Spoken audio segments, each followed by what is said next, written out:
पंच परमेष्ठी भगवान की जय।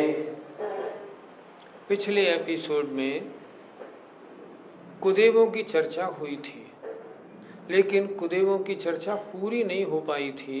अभी उसमें और बहुत सारे प्रश्न हमारे पास आ गए, तो आज हम उनमें से अभी कुछ प्रश्नों का पहले उत्तर देंगे, फिर उसके आगे बढ़ेंगे। पंडित जी, दक्षिण भारत में बहुत सी मूर्तियों के गले में फूलमालाएं होती हैं तथा कुछ लोग मूर्तियों के चरणों पर फूल इत्यादि रख देते हैं। क्या वह मूर्ति पूजनीय है अथवा नहीं? मूर्ति के गले में माला मैंने भी कई स्थानों पे देखी। जब मैं दक्षिण की वंदना में गया, दक्षिण में शिविर लगाने गया, तो मैंने देखा कई जगह खड़गासन भगवान हैं विराजमान और उनके गले में माला पड़ी है। ऐसी मूर्तियां पूजा योग्य, वंदना योग्य नहीं होती। क्यों? वो तो सपरिग्रह मूर्ति है, वितरागता रही का। भगवान की मूर्ति के आगे अगर फूल चढ़े हों वहां तक गनीमत है। अगर मूर्ति के ऊपर ही किसी ने फूल रख दिए हैं, नहीं तो वे मूर्तियां भी वंदनीय पूजनीय नहीं, वे भी सपरिग्रह हो गई, इसलिए उनकी पूजा नहीं की जा सकती। पंडित जी, अन्नमत वालों का यदि प्रसाद आए, खाना चाहिए या नहीं खाना चाहिए, या उनके चरणाम का अमृत आए, वो हमें पीना चाहिए या नहीं पीना चाहिए? अपने जैन मत में पैदा हुए हो, जैन मत की बात करो। अन्य मत वालों को जैन मत वाले पूजनीय नहीं, जैन मत वालों को अन्य मत वाले कोई पूजनीय नहीं। उनका प्रसाद लेना बिल्कुल ठीक नहीं, उनका चरणामृत पीना बिल्कुल सही नहीं, उनकी आरती लेना, प्रसाद खाना बिल्कुल उचित नहीं, मिथ्यात्व का दोष लगेगा। ये बिल्कुल नहीं करो। पंडित जी, अगर किसी श्वेतांबर मंदिर में जाएं तो वंदना पूजा करें या नहीं? पहले ये बताओ, श्वेतांबर मंदिर में जो मूर्ति विराजमान है, परिग्रह सहित है या परिग्रह रहित? परिग्रह सहित। तो परिग्रह सहित की वंदना कैसे करेंगे? कैसे करेंगे? सवाल ही नहीं उठता। वो उनकी राज्य अवस्था की मूर्ति है। हमारे यहाँ राज्य अवस्था पूजनीय नहीं, हमारे यहाँ तो वीतराग अवस्था पूजनीय है। पंच कल्याणक मेले अपने यहाँ होते हैं। उन पंच कल्याणक मेलों में पहले गर्भ कल्याणक हुआ, जन्म कल्याणक हुआ, उसके बाद तीर्थंकर बालक का राज्याभिषेक हुआ और तमाम उनको ड्रेस अच्छी अच्छी पहना दी गई। यहाँ तक वो मूर्ति पूजनीय नहीं। तीसरे दिन जब उनका तप कल्याणक हुआ, उनका साफा वगैरह सब उतार के रख दिया और उनकी दिगंबर मुद्रा हो गई, अब पूजनीय हुई। श्वेतांबर मंदिरों में जाओगे, वहां दिगंबर मुद्रा है क्या? नहीं, बिल्कुल नहीं। तो वंदना पूजा करेंगे? सवाल ही नहीं उठता। हम वीतरागता के उपासक हैं, सरागता के उपासक नहीं। कुछ लोग हमसे प्रश्न पूछते हैं, हमारे यहाँ से दिगंबर मंदिर तो बहुत दूर है, क्या हम श्वेतांबर मंदिर में चले जाएं? कैसे चले जाओगे? वहाँ है क्या? वहाँ जाने के बजाय तो न जाना बेहतर है। वहाँ जाके और सराग की पूजा करके मिथ्यात दर्शन मोहिनी को पुष्ट करने की बजाय तो एकांत में बैठ के प्रभु स्मरण करना अच्छा है। इसलिए ऐसा नहीं, अगर पास हो तो भी हमको नहीं जाना। वे मंदिर, मूर्तियाँ वे पूजनीय नहीं है। पंडित जी, विदेशों में एक ही वेदी पर दिगंबर तथा श्वेतांबर मूर्ति विराजमान है, फिर इनका दर्शन करें या ना करें? आपका प्रश्न सुन के मुझे एक पुरानी घटना याद आ गई। अमेरिका के एक महानुभाव 1993 में जब जबलपुर के नंदीश्वर जिनालय का पंच कल्याणक हो रहा था, तब आचार्य श्री के पास हम और वो दोनों गए थे। उन्होंने आचार्य श्री को प्रश्न किया, महाराज हमारे यहाँ जो मंदिर है अमेरिका में, उस मंदिर में एक वेदी में एक मूर्ति श्वेतांबर, एक मूर्ति दिगंबर है, हम उसकी वंदना करते हैं, क्या ऐसा करना ठीक है क्या? आचार्य श्री ने बिल्कुल कहा, नहीं बिल्कुल ठीक नहीं। तो महाराज क्या करें? आचार्य श्री ने कहा, उस मूर्ति में, वेदी में बीच में एक पत्थर लगा दो, इधर की मूर्ति यूं घुमा दो, इधर की मूर्ति यूं घुमा दो, श्वेतांबर इधर दर्शन करें, दिगंबर इधर से दर्शन करें, इतना ठीक है, यहाँ तक चलेगा। उन सज्जन ने मेरे सामने ये कहा, महाराज ऐसा नहीं हो सकता, मंदिर की शो बिगड़ जाएगी। दूसरी बात, मंदिर में जो कंट्रीब्यूशन है वो श्वेतांबरों का 90% है, हम लोगों का तो 10% है, वो हमारी ऐसी बात कैसे मानेंगे? ऐसा नहीं हो पाएगा।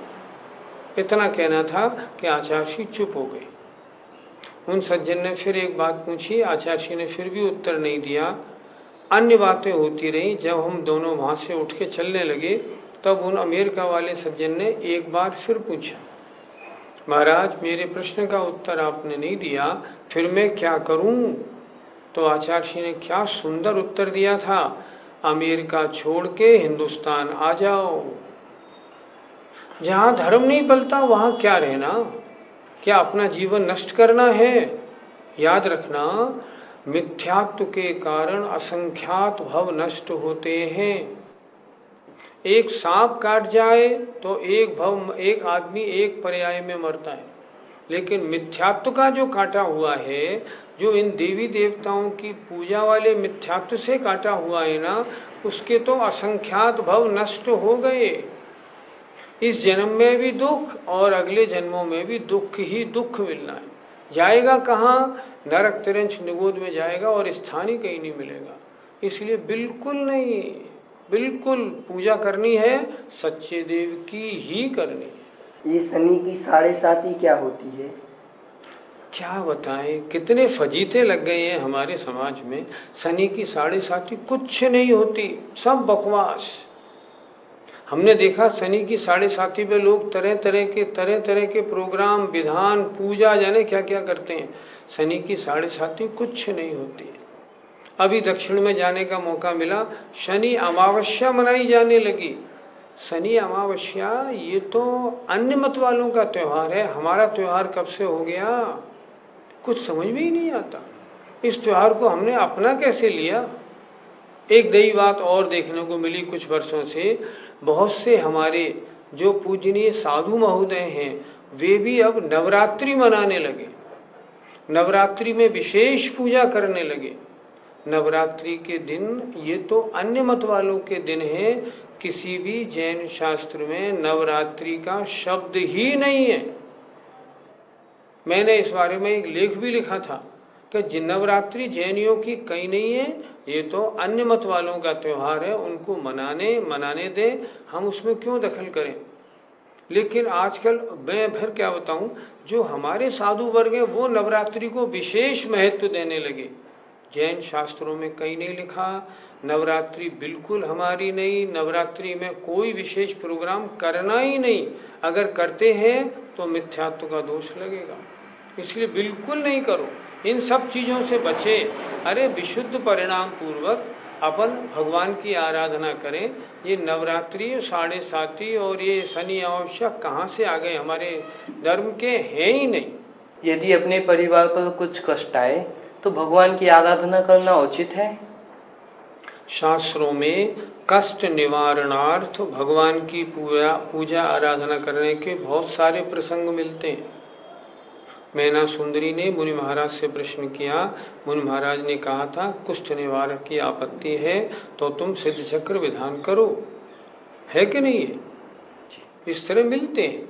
सांसारिक भोगों के लिए पूजा पाठ करना ये निदान बंद है, ये बिल्कुल गलत। कष्ट निवारणार्थ अगर कुछ किया जाता है ये ठीक है। मान लो मंदिर की मूर्तियां चोरी हो गई हैं और पूरी समाज मिलकर अणोकार मंत्र का जाप करती है, ये बिल्कुल उचित, इसमें कोई बुराई नहीं। कष्ट निवारणार्थ।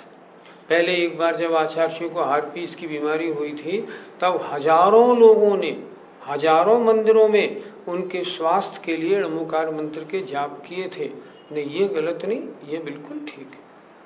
कष्ट निवारणार्थ भगवान की पूजा करना में कोई आपत्ति नहीं, लेकिन उसमें भी एक बात का ध्यान रखें, कष्ट निवारणार्थ पूजा नहीं करें। कष्ट पड़े, भगवान की विशुद्ध परिणामों से पूजा करो। असाता वेदनी की वजह से कष्ट आया है, असाता वेदनी साता रूप परिणमन कर जाएगी, कष्ट समाप्त हो जाएगा। पर सांसारिक भोगों की वांछा नहीं करना। विभिन्न स्थानों पर देखने को मिला, भगवान की बेदी के पीछे उल्टा सातिया बना दिया है। भगवान मेरे बेटा हो जाएगा, अभी तो 3 बेटियां हैं, तब मैं इसको मिटा के इस सातिये को सीधा बना जाऊंगी, छत्र चढ़ाऊंगी और ये दान दूंगी, ये काम करूंगी। नहीं, ये नहीं। सांसारिक भोगों के लिए कोई भी धार्मिक कार्य करने की शास्त्रों में कोई आज्ञा नहीं, कोई विधान नहीं। रागादि भाव हिंसा समेत, रागादि भाव हिंसा समेत, दर्वित त्रस थावर मरण खेत, दर्वित त्रस थावर मरण खेत, जे क्रिया तिन्हें जानहु कुधर्म, जे क्रिया तिन्हें जानहु कुधर्म, तिन सरधे जीव लहे अशर्म, तिन सरधे जीव लहे अशर्म, या कुंगृहीत मिथ्यात्व ज्ञान, या कुंगृहीत मिथ्यात्व ज्ञान, अब सुन गृहीत जो है अज्ञान, अब सुन गृहीत जो है अज्ञान, रागादि भाव हिंसा समेत, दर्वित त्रस थावर मरण खेत, जे क्रिया तिन्हें जानहु कुधर्म, तिन सरधे जीव लहे अशर्म, या कुंगृहीत मिथ्यात्व ज्ञान, अब सुन गृहीत जो है अज्ञान। कुगुरु और कुदेव की चर्चा हुई। गृहीत मिथ्यात्व के कारण 3 बताए थे, कुगुरु, कुदेव और कुधर्म या कुशास्त्र की पूजा वंदना। तो कुगुरु और कुदेव की चर्चा हो गई। अब आइए कुधर्म या कुशास्त्र की चर्चा करें। ऐसा कौन सा धर्म या शास्त्र है जिनको नहीं मानना है? देखें, रागादि भाव हिंसा समेत जिस धर्म में, कुधर्म की चर्चा हो रही है, जिस धर्म में राग द्वेषादि भाव हिंसा से जो धर्म सहित है, अर्थात जिस धर्म के पालन करने में राग द्वेष आदि परिणाम होते हैं, और द्रवित माने द्रव्य हिंसा, जिस धर्म के पालन में द्रव्य हिंसा होती है। कैसे होती है?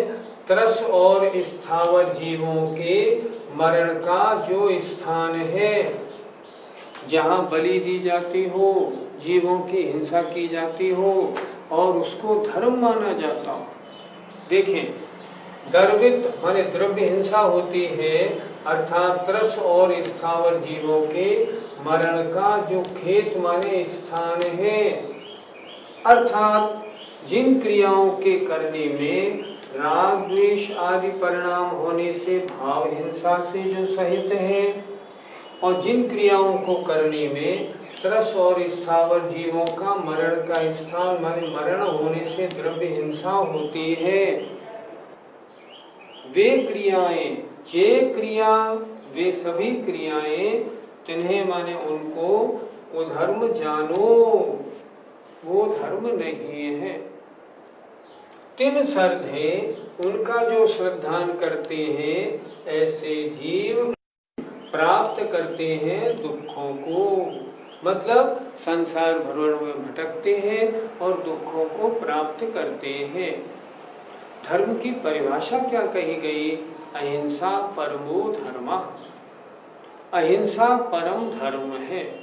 लेकिन जिस धर्म के पालन करने में भाव हिंसा हो और त्रस स्थावर जीवों का मरण होने से द्रव्य हिंसा हो, उन क्रियाओं को कुधर्म जानो और उनका सरधान करने से जीव दुखों को प्राप्त करता है, अर्थात मिथ्या दृष्टि बनता है और मिथ्या दृष्टि बनने के बाद कुगति में जाता है, दुखों को भोगता है।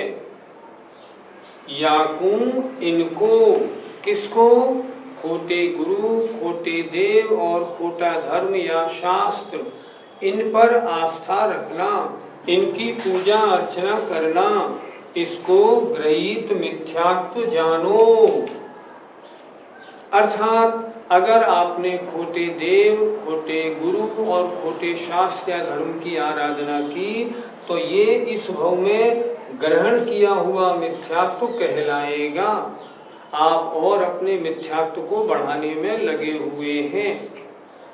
अब सुन गृहीत जो है अज्ञान, अब सुनो जो अज्ञान गृहीत है उसे। चर्चा किसकी थी? गृहीत मिथ्या दर्शन, मिथ्या ज्ञान, मिथ्या चारित्र की। गृहीत मिथ्या दर्शन के अंतर्गत तो हमने खोटे गुरु, खोटे देव, खोटे शास्त्र या धर्म की चर्चा सुनी, यहाँ तक वो चर्चा हो गई। अब कह रहे हैं गृहीत मिथ्यात्व जान लिया, अब सुनो जो गृहीत मिथ्या ज्ञान है उसके बारे में अब सुनो। फिर देखें जरा दोबारा। राग द्वेषादि भाव हिंसा से जो सहित है, कौन? जो क्रियाएं, और तरस और स्थावर का मरण का स्थान होने से जो द्रव्य हिंसा से सहित है, ऐसी जो क्रियाएं हैं उन्हें कुधर्म जानना चाहिए। ये कुधर्म है। 3 सर्द हैं, उनका श्रद्धान करने वाला जीव दुखों को प्राप्त करता है। अर्थात सीधी बात उन्होंने लिख दी, खोटे देव, खोटे शास्त्र, खोटे गुरु और ये खोटे धर्म, इनका जो सेवन करेगा, श्रद्धान करेगा, वो दुख को प्राप्त होगा। तीनों की चर्चा हो गई। यहाँ तक चर्चा हुई गृहीत मिथ्यात्व की। गृहीत माने इस भाव में जो ग्रहण किया जा रहा है ऐसा मिथ्यात्व, इसको जानो। अर्थात कुगुरु, कुदेव और कुशास्त्र की आराधना ये गृहीत मिथ्यात्व है।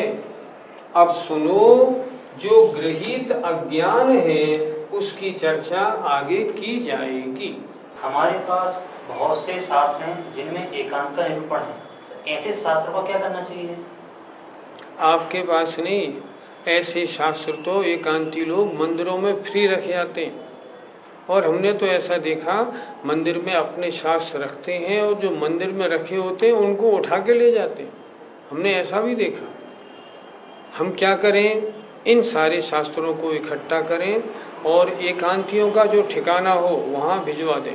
भैया ये आपकी संपत्ति, आप संभालो, हमारे लायक नहीं। देखो शास्त्रों का निरादर करना, फेंकना, वो तो हमें ठीक लगता नहीं, वो नहीं करना चाहिए। उनकी बात, उनकी चीज़ उनकी तरफ। अगर उनका कोई मंदिर आपके शहर में हो, नहीं हो तो जो उनका स्थान ठिकाना हो पैक करें और उनको भेज के बिल्टी भिजवा दें। ये आप अपने शास्त्र संभालिए, ये हमारे मतलब के नहीं है। आचार्य ने एक बार कहा था, भैया ऐसे शास्त्रंते बच के रहियो। पंडित जी, खोटे शास्त्र कौन कौन से हैं? खोटे शास्त्र, उनकी पहचान देखो। यदि उनमें एकांत से निरूपण किया गया, सच्चे शास्त्र नहीं। अगर उनमें अश्लील कथन है, नहीं। हिंसा करने में धर्म माना है, नहीं। पूर्वापर विरोध है, पहले कुछ लिखा, बीच में कुछ लिखा, अंत में कुछ लिखा, नहीं, ये सच्चे शास्त्र नहीं। ये हमारे पढ़ने योग्य नहीं है, इन्हें हमें नहीं पढ़ना चाहिए। इन्हें हम क्यों पढ़ें? हम तो उन शास्त्रों को पढ़ें जो शास्त्र आगम का निरूपण करने वाले। कुछ भ्रांतियां और मैं ठीक कर दूं। आजकल क्या हो गया, कुछ शास्त्र अपने पास ऐसे हैं, जैसे उमा स्वामी श्रावकाचार्य, लोग कहते हैं ये उमा स्वामी महाराज का है, बिल्कुल गलत नहीं है। कुंद कुंद श्रावकाचार्य आचार्य कुंद कुंद का नहीं है। पूज्यपाद श्रावकाचार्य आचार्य पूज्यपाद की नहीं। आजकल कुछ लोग बहुत जोर दे रहे हैं भद्रबाहु संगीता, ये तो श्रुत केवली आचार्य भद्रबाहु की है। मैं उनसे पूछना चाहूंगा, षटखंडागम और कषाय पाहुड़ से पहले भद्रबाहु महाराज हुए थे, क्या ये उनके लिखे शास्त्र हैं? सोचो तो सही। तो ये क्या है? ये तो किसी बाद में किसी और विद्वान या आचार्य ने लिखे और अपने शास्त्र को प्रचार देने के लिए उमा स्वामी श्रावकाचार्य, कुंद कुंद श्रावकाचार्य ये नाम डाल दिया। वास्तव में इनके हैं नहीं। जितने त्रिवर्णाचार हैं लगभग सभी गलत हैं, सब में बड़ी अश्लील बातें लिखी हैं। अगर आपको इस बारे में देखना हो तो एक पंडित जुगल किशोर जी मुख्तार की एक किताब है ग्रंथ परीक्षा भाग 1 से 4, उसका रीप्रिंट अभी नया निकलने वाला है, उसको गौर से पढ़िए। शास्त्रों में कितनी मिलावट। एक ग्रंथ है सूर्य प्रकाश, उसमें कितनी गड़बड़। एक ग्रंथ है चर्चा सागर, उसमें कितनी गड़बड़। ये ग्रंथ प्रामाणिक नहीं। पंडित रतनचंद जी मुख्तार ने अपने प्रश्नोत्तरों में लिखा है, एक ग्रंथ बड़ा प्रचलन में आ रहा है पंचाध्यायी ग्रंथ प्रामाणिक नहीं। मुख्तार साहब ने लिखा है अनार्ष ग्रंथ है, इसका स्वाध्याय नहीं करना। अपना श्रद्धांत समीचीन बनाने के लिए हम क्या करें? अभी यही चर्चा तो 3 दिन से हो रही है। सबसे पहले सच्चे गुरु कौन है उनको पहचाने। हमने क्या परिभाषा बनाई? आगम के अनुसार 28 मूल गुणधारी निर्ग्रंथ दिगंबर जो साधु हैं वे साधु सच्चे साधु हैं, इनको पहचान। दूसरी बात, सच्चे देव जो 18 दोषों से रहित निर्ग्रंथ मुद्रा मंदिर जी में विराजमान जिनका जिन बिंब है यही देव हैं, अन्य नहीं। अन्य देवी देवताओं के चक्कर से बचें। लोग पूछते हैं पूजने दें, लोग मिथ्यात्व को ग्रहण कर रहे हैं, करने दो, लेकिन खुद तो नहीं करो। जो जैसा करेगा वो वैसा भरेगा। हमें उन चक्करों में नहीं पड़ना चाहिए। हमें अपना निर्णय बनाना है। आपने पूछा फिर हम क्या करें? हम ये करें, सच्चे गुरु का निर्णय बनाएं, उनके पास जाएं। लोग हमसे प्रश्न करते हैं, जितने आज हमारे शहर में जितने साधु हैं सब शिथिलाचारी हैं, तो क्या किया जाए? भाई आपके पास जो कुएं हैं, अगर वो कुएं खारी हैं तो जहाँ कुआं मीठा मिलता है ना, वहाँ से पानी लाते हो कि नहीं? तो जो साधु वर्तमान में जिनकी चर्या बिल्कुल ठीक है, ऐसे साधुओं का अभाव ना है ना होगा, उनके पास जाओ ना। वर्ष में समय निकालो और अपने परिवार को, अपने बच्चों को उन्हीं के पास ले जाओ, ताकि वो भी देखे तो सही वीतरागी साधु कैसे होते हैं। तुम्हारे नगर में नहीं, तुम्हारे पड़ोस में भी हो तो भी कैसे जाओगे? हमारे घर के सामने वाले मंदिर में हैं शीतलाचारी साधु हैं, 6 एसी लगा रखे हैं, जाके क्या करोगे? बच्चों को ले जाओगे तो बच्चे कहेंगे ये कैसे महाराज हैं, ये तो एसी में रहते हैं। फिर क्या उत्तर दे पाओगे? इसलिए नहीं, जो अच्छे साधु हैं उनको पहचानो और उनके पास जाओ, उनकी वंदना करो। आज भी ऐसे साधु हैं जो बिल्कुल चतुर्थ कालवत हैं। देखो ना आचार्य विद्यासागर जी महाराज की चर्या, क्या चर्या है, देखो जाके। क्यों नहीं ले जाते हो अपने बच्चों को? वहाँ ले जाओ। दूसरी बात, जो शास्त्र गलत हैं, खोटे हैं, एकांत का प्रतिपादन करने वाले हैं, उनका स्वाध्याय मत करो। जो शास्त्र सही हैं उनका स्वाध्याय करेंगे, हमारी बुद्धि, हमारा ज्ञान, हमारी आस्था बिल्कुल ठीक बनेगी। क्या करें? यहाँ पंडित दौलत राम जी कुगुरु, कुदेव और कुशास्त्र या कुधर्म, इनकी जो श्रद्धा करता है उसके गृहीत मिथ्यात्व है, और वो गृहीत मिथ्यात्व होने से दर्शन मोहनी कर्म और पुष्ट हो रहा है। पूषे चिर दर्शन मोह एव। अनादिकाल से इसी बीमारी में तो मरे आ रहे हैं, और इस बीमारी को बढ़ाएंगे तो हमारा और क्या होगा, सर्वनाश हो जाएगा। अगली पर्याय नरक निगोद में मिलेगी, कोई ठिकाना नहीं। पहला काम, सच्चे देव, सच्चे शास्त्र, सच्चे गुरु की पहचान करो, ये ही सच्चे हैं, अन्य हैं ही नहीं। पक्का निर्णय बनाकर उन्हीं की आराधना, उन्हीं की पूजा करें। सबसे पहला काम ये करें, तब तो हमारा कल्याण का मार्ग होगा, नहीं तो कुछ नहीं हो पाएगा। कितने ही व्रत उपवास कर लो, अगर आप अन्य देवी देवताओं की पूजा करते हो, उन व्रत उपवासों का कुछ फल होने वाला नहीं। क्यों? मिथ्यात्व तो बैठा है आपके घर में, आपके व्रत उपवासों का फल सब जीरो करने में लगा हुआ है। पहले सम्यक दर्शन प्राप्त करने की चर्चा होनी चाहिए। मान लो 10 घड़े रख के कोई नर्तकी नाचती है, नीचे का घड़ा यों है तो उसके ऊपर के घड़े सब यों होंगे, और नीचे का घड़ा उल्टा, सब उल्टे होंगे। उसी तरह नीचे मिथ्यात्व, सब गलत, नीचे सम्यक तो आगे वाले सब सही। इसलिए सारा जीवन मिथ्यात्व को हटाने में लगा दो। खूब सोचो, खूब विचारो, इसी की चर्चा करो। हे भगवान, इस जन्म में अब मिथ्यात्व कैसे नष्ट हो और सम्यक्त्व कैसे प्राप्त हो, समझो और आचरण करो। ऐसा करेंगे तब हमारा जीवन सफल होगा।